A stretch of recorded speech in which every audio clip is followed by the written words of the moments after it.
Dame i gospodo, konferencija će početi za 10 minuta. The conference will be starting in some 10 minutes. Thank you.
mislim da možemo da...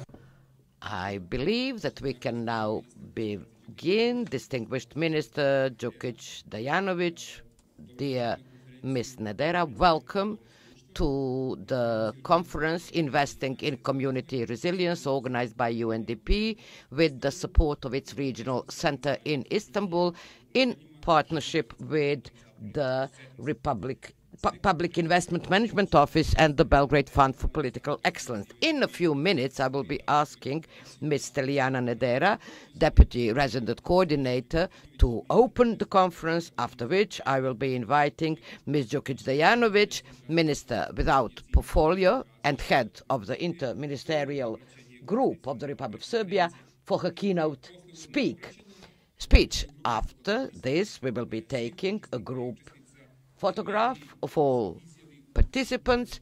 There will be press statement made, after which we can begin with our first session, after which I will ask also all participants to turn their mobile phones on silent. Thank you very much. Welcome once again, and Ms. Nedera, please, you have the floor.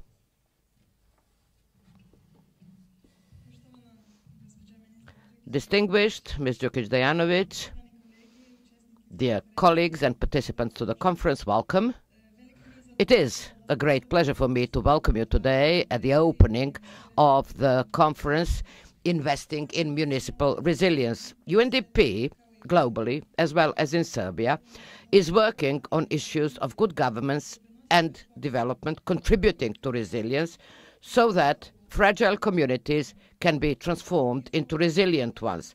This is the focus of our previous and the upcoming strategic plan, and it is the focus of our cooperation with the government of the Republic of Serbia, the Public Investment Management Office, the Sector for Emergencies of the Ministry of the Interior, Ministry of Public Administration and Local Self-Government, Ministry of Labor, Employment, Veteran and Social Protection, and the Commissariat for Migrants and Refugees.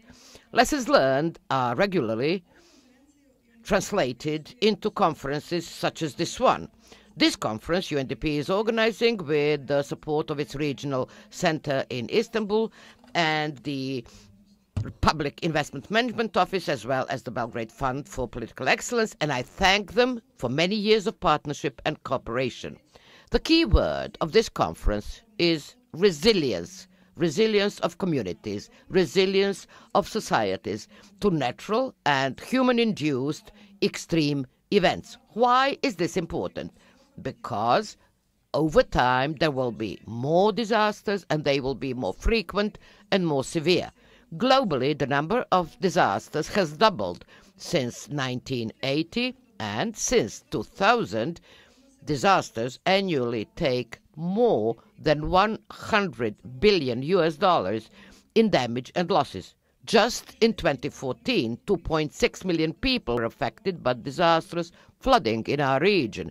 This flooding took human lives and riches of our work, affecting most severely the poorest population. Regretfully, the world is yet not on the road to reduce emissions of harmful gases and maintain the global temperature levels sufficiently below 2 degrees Celsius compared to pre-industrial period. I am therefore concerned that going at this pace by 2100, we will increase global temperatures by 3 degrees, leading to droughts, floodings, flash floods, erosions, loss of biodiversity to increase even more severely. The time in which we could have prevented temperature increases is over. Now we have to adjust. One way of adjusting is by strengthening resilience of local communities and reducing their exposure and vulnerability from disasters, for which we need partnership of the public, private and civil sector. But let's not forget human-induced disasters. Wars, conflicts, mass migrations also create losses. More than 1 million of displaced persons, migrants and refugees transited through Western Balkans countries in the period 2015-2016, some of which are still in Serbia. In Turkey, there are several million. Although these are different challenges compared to natural disasters, they still do very strongly affect societies and local communities and social cohesion. However, there is good news as well. The awareness of the need to adjust to climate change and strengthen resilience is greater than ever before. New legislative solutions and new budget planning is increasingly taking into consideration climate change and the need to strengthen disaster resilience. In Serbia and in other countries in the region, much has been done in prevention over the past 3 years. Mass migrations are turning into development opportunities in many countries because with this they fill the labor market and collect more taxes. At today's conference on investing into community resilience, we have guests from Albania, former Yugoslav Republic Macedonia, Montenegro, Croatia and Turkey. It will be my great pleasure to hear experiences and plans of our colleagues from these countries. Ladies and gentlemen, resilient development is part of the Global Agenda 2030. Vital development develops to achieving SDG 1, eliminating all forms of poverty, SDG 2, fighting hunger, SDG 11, fighting climate change, and SDG 13, strengthening sustainability of towns and communities. Therefore, I invite all of you to be part of these joint efforts to change our states, communities, and economies and make them more resilient to human-induced and natural disasters. I do hope that we will be identifying capacities and resources which we need to strengthen in order to ensure resilience and vitality of states and communities. I also hope that you will use this opportunity to exchange experiences and best practices and to liaison with your peers in this undertaking. Thank you very much.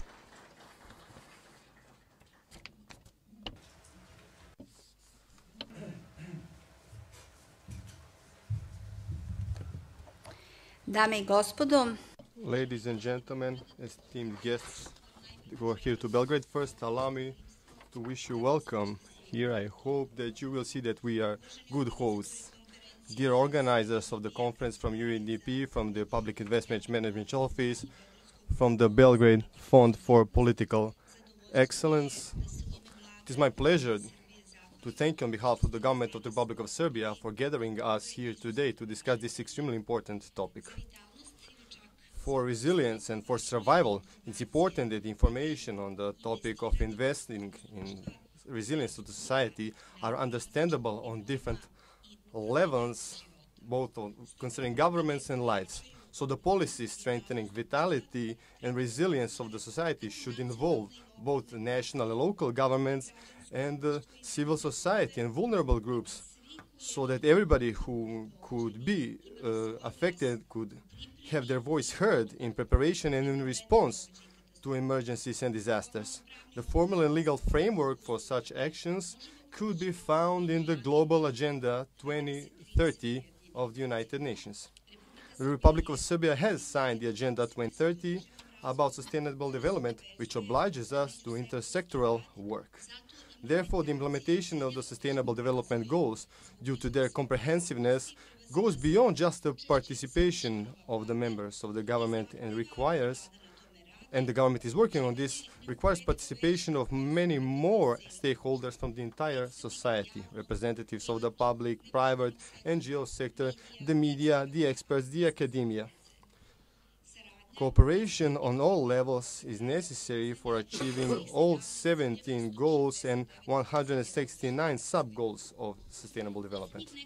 In the past several months, I've been heading the intersectoral working group of the government of the Republic of Serbia for implementing Agenda 2030.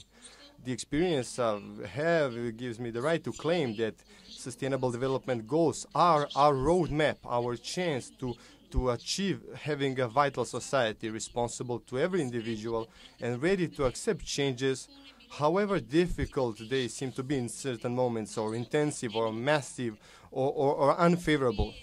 The government of Serbia, with its own capacities within one of the GIZ projects, developed a document called Serbia and Agenda 2030, which maps the current state of the existing policies and strategic frameworks. The document will be the foundation for the further process of prioritization and nationalization of the SDGs.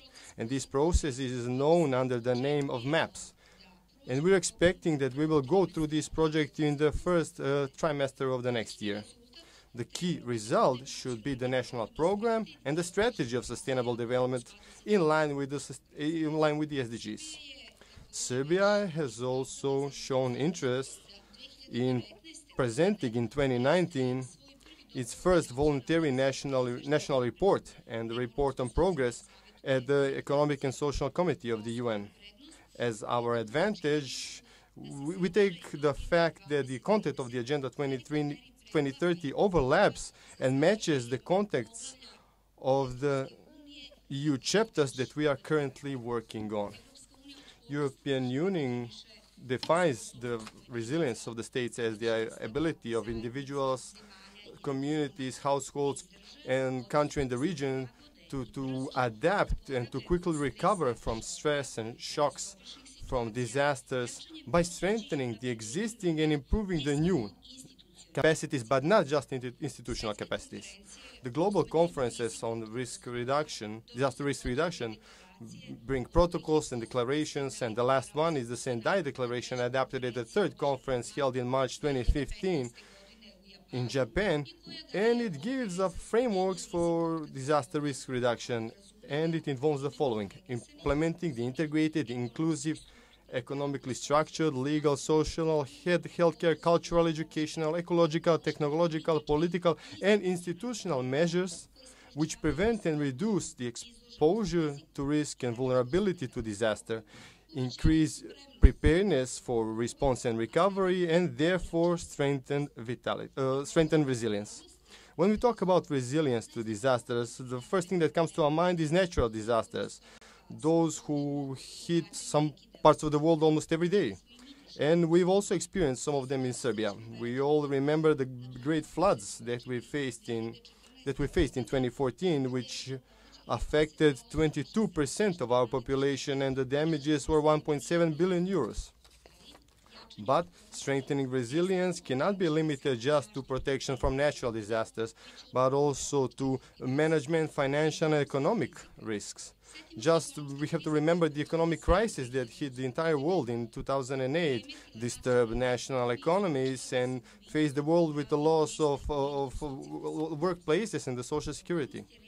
Resilience is the word that can be difficult to use in a sentence when we talk about unhappiness, the misfortune of entire peoples who are searching for peace and survival, who are on their journeys far from their home. Yes, we are talking about migrants who were fleeing from war and who on the journey to Europe are passing through our country. And according to some assessments, our country in a way received about 1.1 million people. I will just give you another example. The droughts in the summers that have been hitting us in the past decade, they have a direct impact on food production, but also on our export. And at the same time, they can have an impact on the energetic stability because the production of electricity depends on water. It seems that in the times that we live in, everything is a risk, and that as a society we have to learn and be prepared for every risk. And this means that we should strengthen the human and institutional resources and capacities and work on prevention. We will not be able to prevent many things with this type of investment, but we will definitely significantly reduce the costs of recovery and reconstruction in case of natural disasters. As a minister in charge of demographics and population policy, every day I'm facing negative demographic parameters which indicates depopulation. On the other hand, every year there's 80 million people more in the world. However, it seems that even we have a problem with not enough births in our country, and even the countries with big natality. By 2050, we will have a common denominator. The largest number of people, 70% of population, will live in big cities. And therefore, as the goal 11B says, we have to work on the fact that the cities by 2020 should adapt and implement integrated policies and plans in order to be more adaptable in terms of mitigating and adapting to climate changes, and how they could be able to achieve the comprehensive risk management of risks to natural disasters on all levels. Agenda 2013 says that nobody should be left behind the set goals. This practically means that we are obliged that, in line with the goal 1.5, to build a system which will increase resilience of those vulnerable and affected, which will reduce their exposure and vulnerability from extreme climate events, and also other economical, social, and ecological disasters. At the same time, we have to work on providing sustainable systems for production of food that the unfavorable weather will not affect. Or, as it is said in Goal 11.5, by the end of 2030, we should significantly reduce the number of deaths, the number of affected people, and also the economical losses brought by natural disasters. For implementation of the Sustainable Development Goals, we have strong logistic support here in Serbia, from the United Nations team in Serbia. The financial funds that this requires will be planned also through budget and through other sources of financing. Year over year, we will have to harmonize the priorities with economic strengthening of our country, meaning that we will try that the finances needed for implementation of the goals match the plans for their implementation.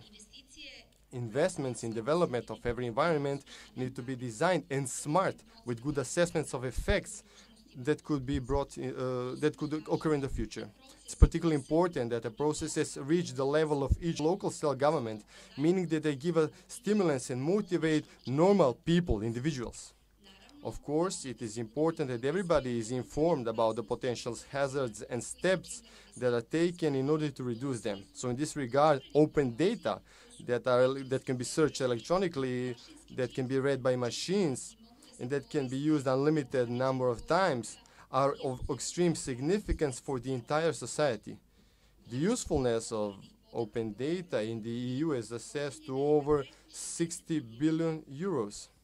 In practice, open data should give everybody the possibility that, based on the real information, to assess how much, for example, the building where they live are safe, or, for example, to assess the business entity where they work, how much, in what risk this business entity is. Just as a vaccine was a civilization achievement in fighting lethal diseases, today we could have measures that are brought through policies, through the governments, experts, NGOs, and which are smart answers for preventing and managing natural and human-caused disasters. Women and men are not affected in the same way by disasters. In the world, women die in disasters more than men, primarily because of the gender roles that they have in everyday life. In one word, our priority should be to work on reducing vulnerability and risks to modern natural and human-caused disasters. First of all, for vulnerable categories of people, and then for everybody else. Prevention and preparedness for unexpected crises realistically brings to reduction of the collective stress and the costs that are occurred for rehabilitation and recovery. I am assured, dear ladies and gentlemen, that the results which we will reach in this conference will give good guidelines for further work on strengthening the society. I wish you a successful work once again. Thank you for your attention.